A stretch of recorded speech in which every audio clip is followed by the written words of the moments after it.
Hello everybody, welcome back to our channel. Last time అమ్మ వాళ్ళ ఇంటి దగ్గర నుంచి నీమ్ ఆయిల్ వేపాకులు ఉడకబెట్టి వేప నూనెని తీసుకొచ్చాను కదా. దీన్నైతే లాస్ట్ టైం నేను మొక్కలకి ఇచ్చాను, మీకు ఎవరికి వీడియో చేయలేదు. ఇప్పుడైతే నేను ఇందులో ఇంకా పావు వంతు ఉంది. ఈ పావు వంతు కూడా నేను మొక్కలకి స్ప్రే చేద్దాము. ఇందులో స్ప్రే చేయడం మీకు చూపిస్తాను రండి.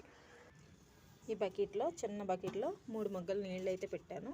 ఈ 3 మగ్గల నీటిలో ఈ పావు వంతు వేప నూనె అయితే వేప వాటర్ అయితే కలిపేసుకుందాం రండి.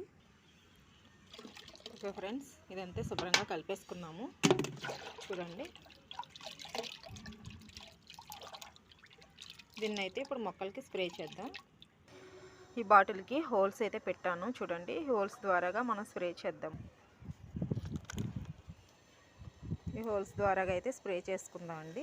లాస్ట్ టైం అయితే నేను వాటర్లో అయితే కలపలేదు, డైరెక్ట్గానే వేసాను. కానీ ఒక 15 డేస్ అయితే నిల్వ ఉండిపోయింది కదా, పవర్ ఉంటుందని చెప్పేసి నేనైతే వాటర్లో అయితే మిక్స్ చేస్తున్నాను అనమాట. ఓకే ఫ్రెండ్స్, ఫస్ట్ టైం నా వీడియో చూస్తున్నవారు లైక్ చేయండి, షేర్ చేయండి, అలాగే తప్పకుండా సబ్స్క్రైబ్ చేసుకోండి. నీమ్ ఆయిల్, నీమ్ కేక్ కొనాల్సిన అవసరం లేకుండా నీమ్ ఆయిల్ని మాత్రం ఇలా అయితే రెడీ చేసుకోండి. మరొక మంచి వీడియోతో మీ ముందుకు వస్తాను. అంతవరకు సెలవు, బాయ్.